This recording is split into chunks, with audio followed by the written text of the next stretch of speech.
mau nanya bedanya PBI, PBPU atau BPB, PB pemerintah daerah itu apa ya? PBI itu penerima bantuan iuran.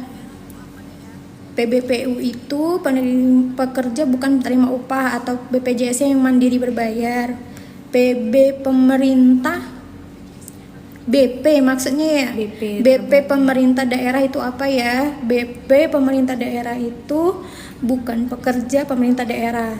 Jadi tanggungan pemerintah daerah. Jadi PBI itu atau BPJS yang gratis itu ada dua jenisnya. Ada yang tanggungan pemerintah pusat, ada yang tanggungan pemerintah daerah ya. Dari Ade, tadi ada dari Ade chat. Kakak, kalau BPJS bisa buat berobat mata nggak? Bisa ya, tapi tetap juga sesuai indikasi medis.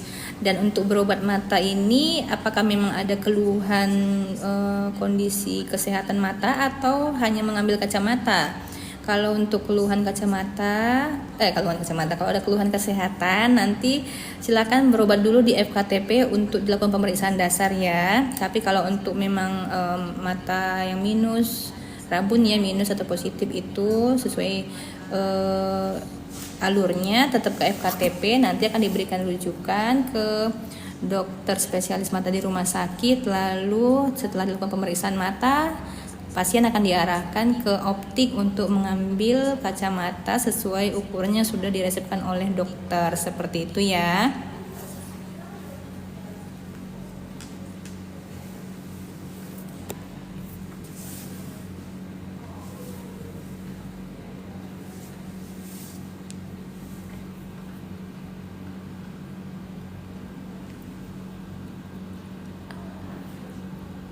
Oh, Kak, punya saya BPJS, PBPU, dan BP pemerintah Pemda. Oh, PBPU Pemda. PBPU Pemda memang yang gratis dari pemerintah. Beda PBPU aja, beda PBPU Pemda. Kalau PBPU Pemda itu memang yang gratis dari pemerintah.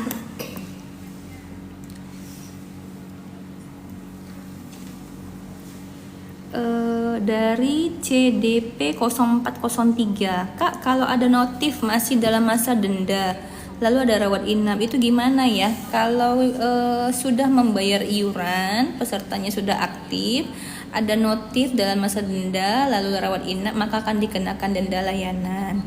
Tapi kalau misalnya hanya notif saja tetapi tidak ada layanan, tidak mengakses layanan rawat inap, maka tidak akan dikenakan denda, seperti itu ya.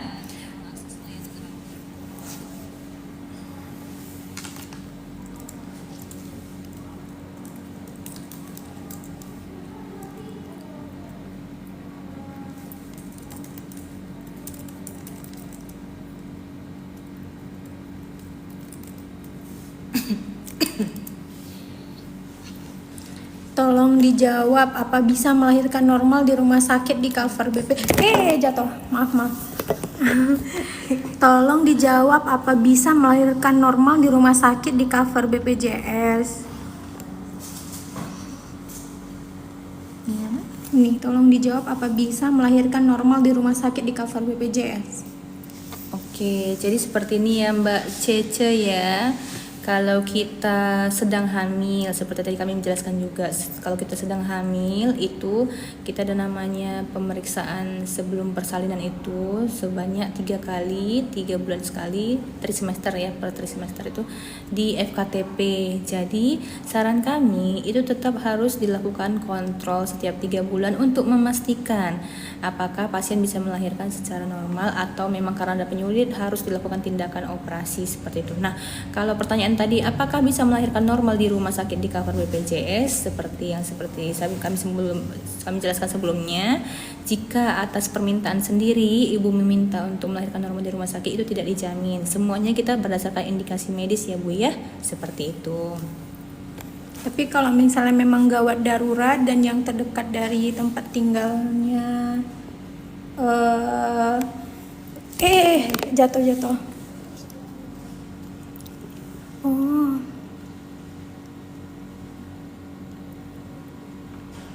OSHI gitu berarti gratis. Oh, yang tadi ya Mbak Ayah ya.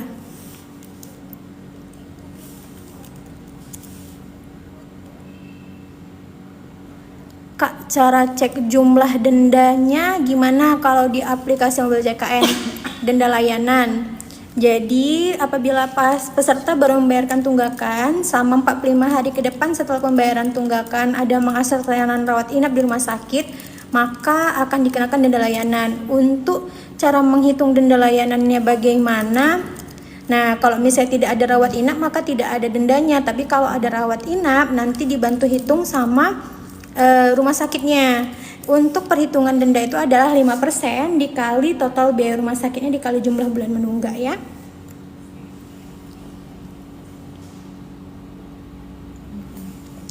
Kak, kalau mau komplain kemana biar cepat ditanggepin? Kalau kakak komplainnya terkait dengan pelayanan di rumah sakit, bisa menghubungi BPJS 1-nya ya. BPJS 1 yang ada di rumah sakit, biasanya nomor handphone BPJS 1 itu terpampang di rumah sakit, kakak bisa langsung hubungi aja ya. Dari Ira, Mbak Ira ya, kalau buat operasi kecil biasanya rawat inap nggak ya Kak? Oke, jadi kalau untuk operasi kecil ini sebelumnya yang menyampaikan operasi kecil ini apakah dokter di rumah sakit? Nanti bisa dikonsultasikan, artinya dari pemeriksaan dokter, jika memang dokter menyampaikan ini harus operasi ya Bu, seperti itu. Nah, di situ nanti biasanya dokter akan memberikan arahan, ini operasinya bisa kok untuk rawat jalan pulang hari misalnya, atau oh ini operasinya operasi ini harus rawat inap, seperti itu. Jadi semuanya sesuai indikasi medis ya. Nah, untuk prosedur operasinya ini tadi boleh dikonsultasikan dengan dokternya ya, artinya jika memang sudah ada arahan dari dokter itu bisa dikonsultasikan apakah memang pelayanan rawat jalan atau rawat inap, seperti itu.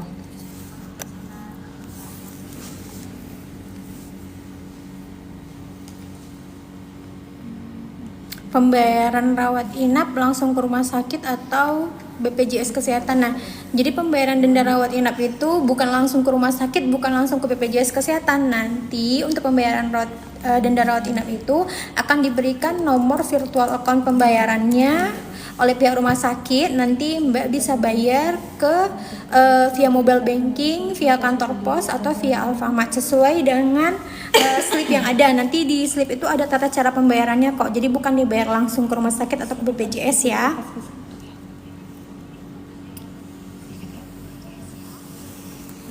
Dari Ibu Ferianti, kalau operasi kecil di Vaskes 1 itu di cover BPJS enggak? Soalnya kemarin saya suruh bayar biaya tambahan. Wah, ini operasinya pakai BPJS ya?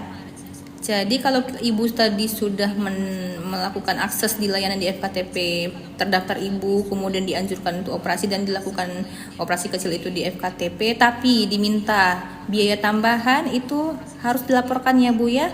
Boleh nanti di Ibu Vaskes terdaftarnya di mana, FKTP-nya nanti boleh dilaporkan melalui Pandawa juga boleh, 08118165 di mana FKTP terdaftarnya, kemudian berapa biaya yang diminta untuk dibayarkan. Nah, kalau misalnya Vaskes meminta bayaran itu ada nggak bukti pembayarannya? Bukti pembayarannya nanti boleh dilampirkan juga, seperti itu ya, supaya kita langsung tindak lanjuti, karena semua pelayanan yang sesuai prosedur dan indikasi medis itu dijamin JKN ya Ibu-ibu ya.